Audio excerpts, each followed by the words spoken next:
Hello दोस्तों, मैं हूं अंबिका प्रसाद। फिर से आपको स्वागत करता हूं ई सोशल अपडेट पर। आज हम चर्चा करेंगे बेहद ही खास मुद्दा चंद्रयान 3 के बारे में। चंद्रमा पृथ्वी का एकमात्र प्राकृतिक उपग्रह है। ये सौर मंडल का 5वां और सबसे विशाल प्राकृतिक उपग्रह है। ये क्रिकेट बॉल की तरह गोल है और ये खुद से कभी नहीं चमकता, बल्कि सूर्य के प्रकाश से प्रकाशित होता है। पृथ्वी से चंद्रमा की दूरी लगभग 3,84,403 किलोमीटर है। ये दूरी पृथ्वी के व्यास से लगभग 4 गुना ज्यादा है। भारतीय अंतरिक्ष अनुसंधान यानी कि इसरो ने घोषणा की है कि वो चांद पर अपना अभियान जुलाई 14 को 2:35 में भेजेगा। इसरो ने जानकारी दी है कि भारत 14 जुलाई को दोपहर 2:35 पर आंध्र प्रदेश के श्रीहरिकोटा स्थित सतीश धवन स्पेस सेंटर, जिसे चंद्रयान 2 का फॉलोअप मिशन के रूप में भी देखा जा रहा है। इस मिशन में चांद की सतह पर सॉफ्ट लैंडिंग की जाएगी और जो ये मुकाम 3 देशों को पहले से भी हासिल हो चुका है। उनका नाम है चीन, अमेरिका और रूस। चंद्रयान 3 अंतरिक्ष यान को आंध्र प्रदेश के श्रीहरिकोटा के सतीश धवन अंतरिक्ष केंद्र से प्रक्षेपित किया जाएगा। इसका प्रक्षेपण LMB-3 रॉकेट के जरिए होगा, जो पहले GSLV M3 के नाम से भी जाना जाता है। इसरो के प्रमुख S सोमनाथ ने हमें कहा कि चंद्रयान 2 की तरह चंद्रयान 3 में कोई भी चूक नहीं होगी। भारत के चंद्र मिशन चंद्रयान 3 के इसरो ने विफलता के आधारित पर डिजाइन प्रस्तुत किया है ताकि ये सफल लैंडिंग हो सके। इसरो के प्रमुख ने इसके बारे में हमें विस्तार से बताया है। इसरो के प्रमुख ने कहा, हमने बहुत सी विफलताओं को देखा। सेंसर की विफलता, इंजन की विफलता, एल्गोरिदम की विफलता और गणना की विफलता। इसलिए जो विफलता हो, हम चाहते हैं कि ये आवश्यक वेग और निर्दिष्ट मान पर उतरे। इसलिए अंदर अलग अलग विफलता परिदृश्य की गणना और योजनाबद्ध तरीके से कार्य किया गया है। उन्होंने कहा, संक्षेप में कहे तो चंद्रयान 2 में समस्या ये थी कि पथ विचलन को संभालने की इसकी क्षमता बहुत ही सीमित थी। अध्यक्ष ने कहा, तो इस बार हमने ये जो किया है बस इससे और विस्तारित करना है और इस बात पर ध्यान देकर कि ऐसी कौन कौन सी चीज है जो हम चंद्रयान 3 में चंद्रयान 2 की तरह गलत ना कर सके। समझते हैं कि चंद्रयान 3 क्या करेगा। चंद्रयान 3 का 3 महत्वपूर्ण लक्ष्य है। पहला, चंद्रयान 3 के लैंडर को चांद की सतह पर सुरक्षित और सॉफ्ट लैंडिंग। दूसरा, इसकी रोवर को चांद की सतह पर चलाकर दिखाना। और तीसरा, वैज्ञानिक परीक्षण करना। चंद्रयान 2 की तरह चंद्रयान 3 के पास भी एक लैंडर है।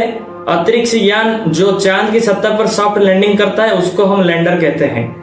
और एक रोवर होगा, वो अंतरिक्ष यान जो चांद की सतह पर घूमेगा, उसको रोवर कहते हैं। चांद जैसे ही ये सतह पर पहुंचेगा, लैंडर और रोवर अगले ही एक लूनर डे या चंद्र दिवस यानी कि धरती के 14 दिनों के समान समय के लिए सक्रिय हो जाएंगे। इसरो के चंद्र अभियान का लक्ष्य चांद के दक्षिण ध्रुवीय क्षेत्र में सॉफ्ट लैंडिंग करने का है। इसरो ने सितंबर 2019 में चंद्रयान 2 को चांद पर उतारने का प्रयास किया था, लेकिन तब उसका विक्रम लैंडर क्षतिग्रस्त हो गया था। तब इसरो के प्रमुख न्यूज एजेंसी के PTI से कहा था कि ऑर्बिटर से मिली तस्वीर से लगता है कि विक्रम लैंडर की चांद पर हार्ड लैंडिंग हुई है। चांद का चक्कर लगा रहे ऑर्बिटर ने विक्रम लैंडर की थर्मल इमेज ली है। इसरो ने सितंबर 2019 में चंद्रयान 2 को चांद पर उतारने का प्रयास किया था, लेकिन तब उसका विक्रम लैंडर क्षतिग्रस्त हो गया था। किसी अंतरिक्ष यान के चांद पर 2 तरह से लैंडिंग हो सकती है। एक सॉफ्ट लैंडिंग, जिसमें अंतरिक्ष यान का गति कम होती जाती है और वो धीरे धीरे चांद की सतह पर सफलतापूर्वक उतर सकता है। और दूसरी होती है हार्ड लैंडिंग। इसमें अंतरिक्ष यान चांद की सतह पर टकराकर क्रैश हो जाता है। चंद्रयान 2 से मिली सीख को आधार पर लेते हुए इसरो ने आगामी अभियान की डिजाइन और बनावट में भी बदलाव किया है। न्यूज एजेंसी INS के मुताबिक संभावना यह है कि इसरो ने एक बार फिर से अपने लैंडर का नाम विक्रम और रोवर का नाम प्रज्ञान रखेगा। यह अभियान चांद की सतह पर रासायनिक तत्वों और मिट्टी, पानी के कणों जैसी प्राकृतिक संसाधनों को देखेगा। यह अभियान चांद की बनावट को लेकर हमारी जानकारी में महत्वपूर्ण इजाफा करेगा।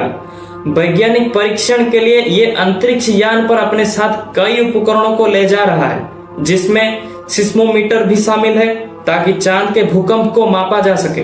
वैज्ञानिक इस तरह के परीक्षण से चांद की सतह पर तापमान और वहां के वातावरण के अन्य तत्वों को भी जान सकेंगे। चंद्रयान 3 पर स्पेक्ट्रोपोलिट्रोआप्ट बिजली वर्ल्ड फ्लैटी अर्थ MSHP भी लगा होगा, जिससे हमारे वैज्ञानिकों को चंद्रमा की कक्षा के छोटे ग्रहों और हमारे सौर मंडलों के बाहर स्थित ऐसे अन्य ग्रहों के बारे में भी जानकारी इकट्ठा करने में महत्वपूर्ण डाटा हासिल हो सकेगा, जहां जीवन संभव है। चंद्रयान 3 इतना महत्वपूर्ण क्यों है?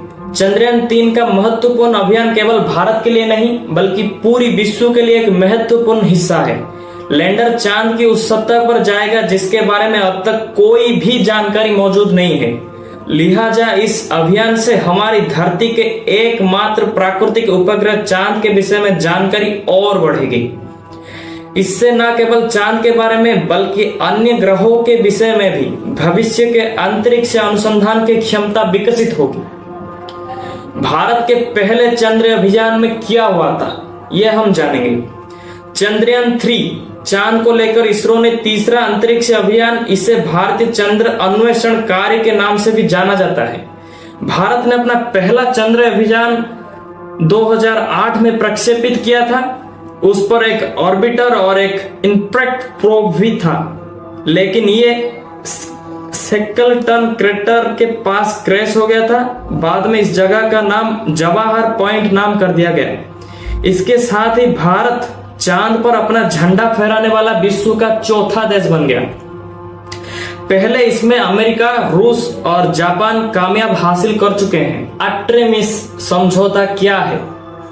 आपको बता दें, भारत एकमात्र देश नहीं है जो चंद्र अभियान जैसे कार्यक्रम पर काम कर रहा है। संभवतः आपने अमेरिकी अंतरिक्ष एजेंसी यानी कि नासा के आर्टेमिस समझौते के बारे में नहीं सुना होगा। इस कार्यक्रम के तहत आर्टेमिस 1 अंतरिक्ष यान बीते वर्ष चांद पर जाकर वापस लौटा था। भविष्य के आर्टेमिस अभियान के तहत नासा 2025 तक एक बार फिर इंसानों को चांद पर उतारने की योजना पर काम कर रहा है। जापान, दक्षिण कोरिया, चीन और रूस भी इस अभियान में काम कर रहे हैं। इनमें से कुछ को यूरोपीय संघ का भी सहायता मिली हुई है। अलग अलग देशों के चंद्र अभियानों के बीच सामंजस्य बिठाने के लिए नासा और अमेरिकी विदेश मंत्रालय ने आर्टेमिस समझौते स्थापित किया है।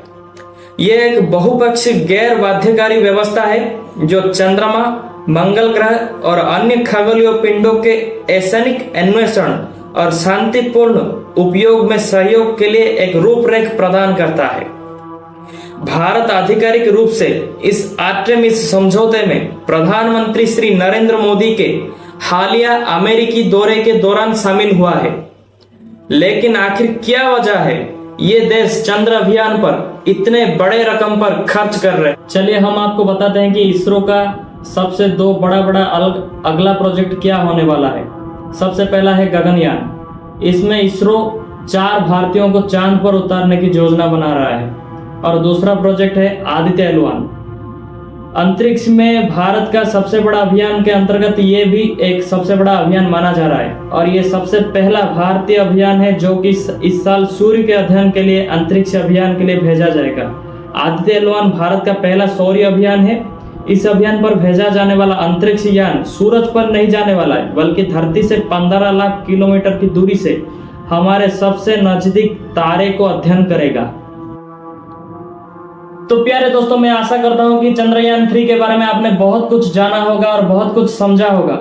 इसके बारे में हमें कमेंट में बताना ना भूलिएगा और हम मिलते हैं अगले वीडियो में। तब तक के लिए नमस्कार, जय हिंद।